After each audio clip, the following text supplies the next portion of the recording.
लोणचं बनवण्यासाठी 2 ते 3 दिवस तयारीला लागतात. घाई गडबडीत हा पदार्थ तयार होत नाही. अनेकदा लोणच्याचा रंग बदलतो, बुरशी लागते आणि केलेली मेहनत वाया जाते. म्हणून लोणचं बनवताना एक सिक्रेट पदार्थ घालणं खूप महत्त्वाचं असतं. त्यामुळे लोणच्याला बुरशी लागत नाही. त्याचा रंग 2 ते 3 वर्ष टिकून राहतो आणि चवही अप्रतिम लागते. आज आपण 2 किलो कैरीच्या प्रमाणात साठवणीचं लोणचं बनवणार आहोत. लोणच्यासाठी राजापुरी, लाडवा, तोतापुरी किंवा गावठी कोणतीही कैरी वापरू शकता. पण ती आंबट, ताजी आणि कडक असावी. मऊ कैरी वापरल्यास लोणचं जास्त दिवस टिकत नाही आणि बुरशी लागण्याची शक्यता वाढते. इथे मी 2 किलो कैऱ्या घेतल्या आहेत. कैऱ्या मी अर्ध्या तासासाठी पाण्यात भिजत ठेवल्या आहेत. पाण्यात भिजत ठेवल्यामुळे काय होतं, त्याचा संपूर्ण चीक हा निघून जातो आणि लोणचं टिकण्यासाठी जास्त वेळ मदत होते. स्वच्छ सुती कपड्याने अशा एक एक कैऱ्या मी पुसून घेतल्या आहेत. त्यानंतर अडकितामध्ये त्याचे हे मध्यम आकाराचे काप करून घ्यायचे. घरी अडकिता नसेल तर जिथून कैऱ्या घेतल्या तेच लोक तुम्हाला कैरीचे हे काप करून देतील. कैऱ्या कापून झाल्या की त्यातील कोय मात्र काढून टाकायची. व्यवस्थित स्वच्छ करून घ्यायचे आहे. आपल्याला संपूर्ण अशा कोया काढून घ्यायच्या आहे आणि खराब असेल तर आपल्याला ते काढून टाकायचं आहे. आपल्या अशा प्रकारे संपूर्ण कोया काढून झालेल्या आहेत. जर तुम्ही बाहेरून कापून आणणार असाल तर कोया खूप खराब वाटत असतील तर धुवून सुकवून मग त्यातील मीठ आणि हळद घाला. 2 चमचे मीठ कैरीला व्यवस्थित लावून घ्यायचं आहे. चांगलं हाताने चोळून कैरीला लावायचं आणि त्यानंतर यावर झाकण ठेवून 6 ते 7 तासासाठी कैऱ्या अशाच ठेवायच्या आहेत. म्हणजे त्यातलं पाणी वेगळं होतं. कैरीमध्ये जे जास्तीचं पाणी आहे ते निघून जातं आणि म्हणून लोणचं हे जास्त दिवस टिकतं. कैरीला मीठ 6 तासानंतर हे पाणी काढून कैरीच्या फोडीमध्ये चाळणीतून निथळून घ्या. त्यानंतर सुती कापडावर पसरून उन्हात 2 ते 3 तास किंवा पंख्याखाली 4 ते 5 तास सुकवा. फोडी व्यवस्थित सुकल्या आहेत की नाही हे पाहण्यासाठी एक फोड हातात घेऊन दाबून बघा. त्यातून पाणी बाहेर आलं नाही तर तयार आहेत.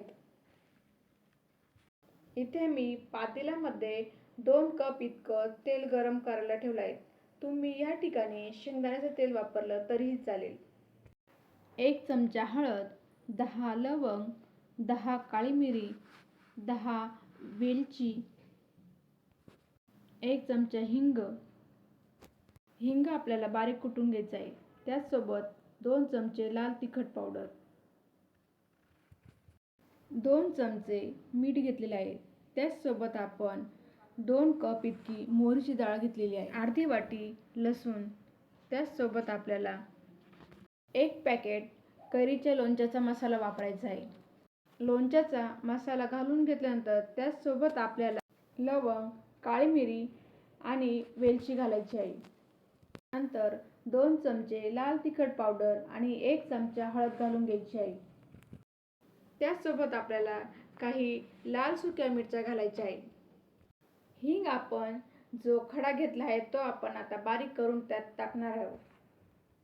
आपल्याला गरम गरम तेल असं चमच्याने ओतून घ्यायचं आहे.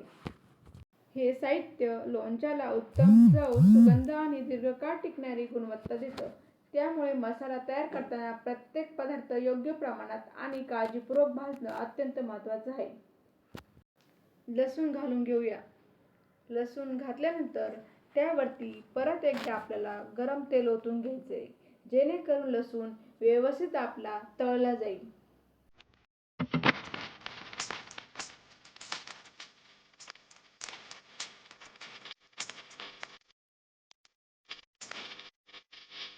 तेलामध्ये मिक्स करून घेतल्यानंतर आपला मसाला पूर्णपणे तयार झाला आहे. आता हा मसाला पूर्ण गार होऊन द्यायचा. तो अजिबात कोमट किंवा गरम असता कामा नये. कैरीच्या फोडी 7 ते 8 तास सुकत असताना मसालाही पूर्ण गार होतो. जर किंचितही गरम मसाला कैरीमध्ये मिसळला तर त्याला वास येऊ शकतो. त्यामध्ये आपल्याला जे आपण गरम तेल ठेवलं होतं थोडंसं ते पण आपल्याला घालून घ्यायचं आहे. त्याचसोबत आपल्याला लोणच्याला थोडासा आंबट गोडपणा येण्यासाठी त्यामध्ये आपण थोडासा गूळ किसून घालणार आहोत. त्यामुळे लोणच्याला छान अशी टेस्ट येते. जर किंचितही मसाला गरम असला तर त्याला वास येऊ शकतो, फोडी मऊ पडू शकतात किंवा बुरशी लागू शकते. त्यामुळे कैरीच्या फोडी सुकत असताना मसाला पूर्ण थंड होण्यासाठी वेळ द्या. 7 ते 8 तासांनी कैरीच्या फोडींतील जास्तीत जास्त ओलसरपणा निघून जातो आणि मसालाही गार झालेला असतो. आता हा गार मसाला कैरीच्या फोडीमध्ये घालून चांगला एकजीव करून घ्यायचा. यावेळी चमचा किंवा हात कुठेही ओले नसावेत. सर्व जिन्स व्यवस्थित मिसळावे. मसाला आणि कैरी एकजीव झाल्यानंतर त्यावर स्वच्छ कपडा झाकण किंवा स्वच्छ कपडा ठेवून ते रात्रभर किंवा 10 ते 12 तास तसेच ठेवायचे. दुसऱ्या दिवशी बघितल्यावर मसाला कैरीला छान मुरलेला दिसतो आणि सर्व जिन्स एकजीव झालेल्या असतात. कोणतेही लोणचं दीर्घकाळ टिकण्यासाठी त्याच्यावर किमान अर्धा सेंटीमीटर तेलाचा थर असणे आवश्यक असते. हे तेल लोणच्याचे बाहेर हवा आणि ओलाव्यापासून संरक्षण करते. म्हणून बुरशी लागत नाही आणि वासही येत नाही. म्हणून लोणच्याच्या वर नेहमी तेलाचा थर राहिला याची काळजी घ्यावी. सुरुवातीला वापरलेल्या तेलाव्यतिरिक्त मी आणखीन 200 ग्रॅम शेंगदाण्याचे तेल घातले. हे तेल मंद आचेवर हलकं धूर येईपर्यंत गरम करून पूर्ण गार होऊन दिले. 2 ते 3 तासांनी ते थंड झाल्यावर त्यातील साधारण 100 ते 125 ग्रॅम तेल लोणच्यामध्ये घालून पुन्हा चांगले मिसळून घेतले. आता आपले लोणचे जवळपास तयार झालेले आहे. आपले लोणचे भरून बरणीत तयार झालेले आहे.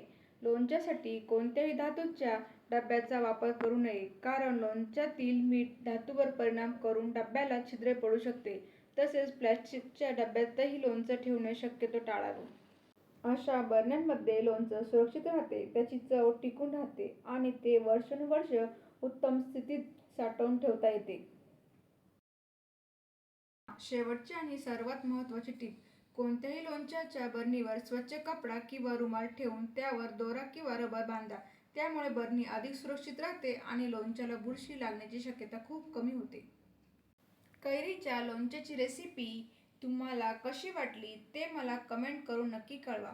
व्हिडिओ आवडला असेल तर लाईक, कमेंट आणि सबस्क्राईब करायला विसरू नका. धन्यवाद.